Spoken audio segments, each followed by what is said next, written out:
We begin in Turkey, where the two leading candidates have cast their ballots in the most closely contested presidential election in living memory.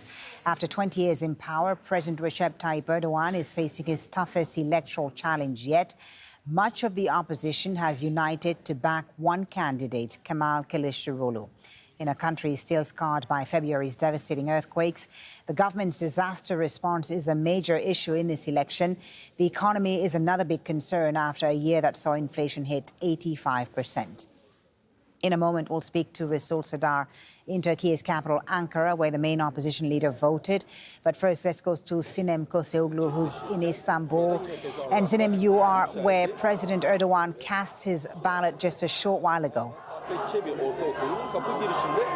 Exactly, fully. President Recep Tayyip Erdogan and First Lady just casted their ballots in the school right behind me. And right now, President Erdogan is exiting the school. He's leaving this area, and he's expected to continue to follow the election results and how the election is going from AK Parti's Istanbul district building. There is a crowd behind me. When President Erdogan entered the building, they started and cheering, showing support and love for President Recep Tayyip Erdogan. I must admit that despite that it is the most challenging election ever for Erdogan, who has been in the politics for the last 3 decades, he still has a strong support, strong base in Istanbul, where he started his political career. President Erdogan is accused of high inflation, rising cost of living, and restricting freedom and media in the country. On the other hand, he accuses the opposition and the opposition leader of collaborating with the outlawed Kurdistan Workers' Party campaign. That was his main rhetoric, accusing However, despite that, Erdogan has been losing ground, especially since the ruling AK Party lost Istanbul municipality seat to the opposition candidate Ekrem İmamoğlu. He is the current mayor. Still, there is a strong support, and President Erdogan actually vows to win in Istanbul, as it is the largest city in the country, and as a mayoral election is coming up less than 1 year ahead in 2024, President Erdogan totally focused on his campaign efforts in Istanbul for the last 2 days. He said, when he spoke just after casting his ballot inside the school, he said that so far the election was going fine, everything was peaceful, and he had the brief from the interior minister. But of course, it's a long day and everybody is excited about the outcome from the ballot boxes. Folly? Sinem, we're watching live pictures right now of President Erdogan surrounded by his supporters after casting his vote in that school in Istanbul, the neighborhood where he lives, I understand. The President and the First Lady casting their ballot just a short while ago. Istanbul, of course, is a stronghold of President Erdogan and the AK Party, right, Sinem? Definitely. This is where he started his career, because in late 1990s, President Erdogan was elected as Istanbul mayor. He was in the seat for about 2 years, and then he was prisoned. Back then, the secularist administration, when they put him in prison, many were saying that he would be coming back to politics as Nelson Mandela. However, the then current government said he couldn't even be a local head in any neighborhood. But then he became a prime minister, and then he became the president, and he switched Turkey's parliamentary administration system to presidential system. And it's been more than 2 decades. But of course, for President Erdogan, being successful in Istanbul is probably the most important thing, as Istanbul constitutes nearly 20% of the whole population. Most of the electorate is here, the universities are here, businesses here, all the half of the tax revenue, half of the industrial output is coming out from Istanbul. And of course, no need to explain that despite Ankara is the capital, Istanbul is the gate for Turkey opening to the globe. That's why winning here is very important, and winning even the municipality of Istanbul is very important, as in Turkey, municipalities generate income for political parties. parties, because governors are appointed, but municipality mayors are elected.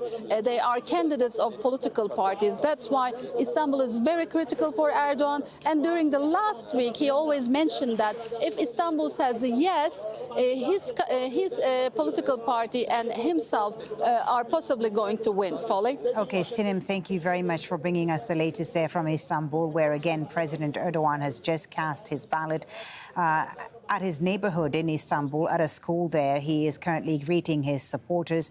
A lot of them, as you can see, have come out to show their support for the incumbent who is running for a third consecutive term.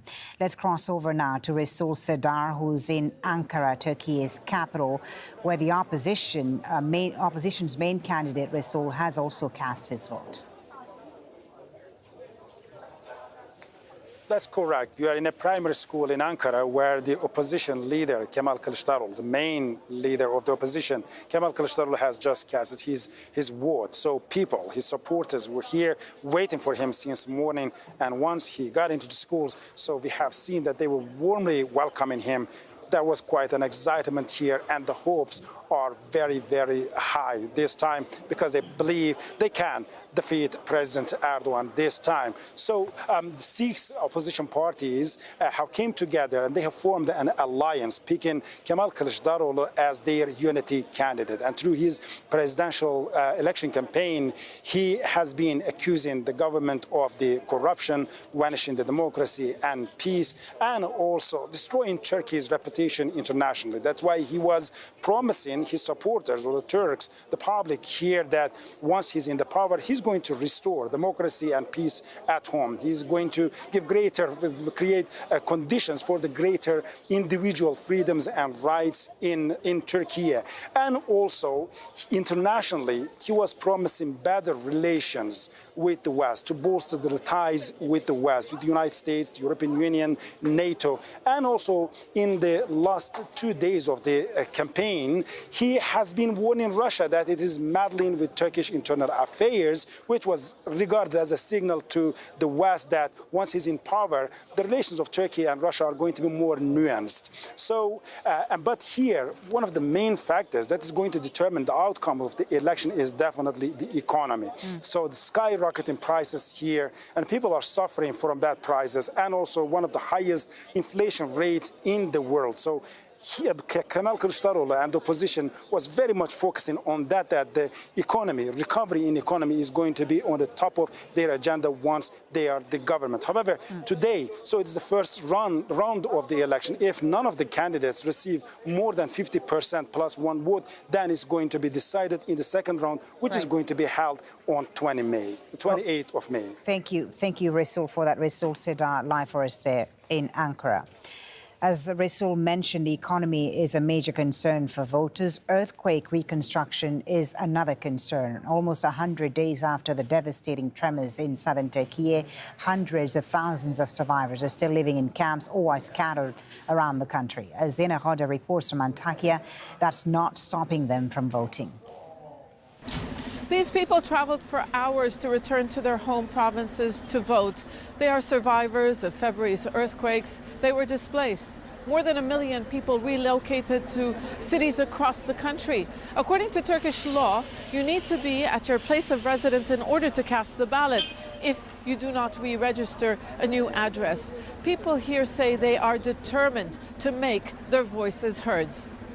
I came here for voting to change this government, because when the earthquake happened, this government didn't came for 3 days. That's why I want to change this government. This election will help us to select our future. If our future is good or not, we will see today. In quake-hit southern provinces, thousands and thousands of buildings either collapsed or are just uninhabitable. So authorities had to set up makeshift polling stations using these container cabins in order for the election to take place. And as you can see, voter turnout is quite high. People here on the back of their minds when they make the decision. It is about who is the person they have faith in to rebuild their lives. People here have not just lost their homes, they've lost their livelihoods, they've lost everything. This is our house. It is heavily damaged and we believe our president will finish building our homes within a year. We are expecting him to support us. We have supported him for years. The President Erdogan and his ruling party still maintain support in these areas. He can still rely on his core electoral base. They believe him when he says hundreds of thousands of homes are going to be rebuilt within a year. Those in the opposition, they disagree. They blame the government for mishandling the disaster and for the lax policies, the lack of proper oversight that allowed thousands and thousands of buildings to collapse. Zana Khuder, Al Jazeera, Southern Turkey.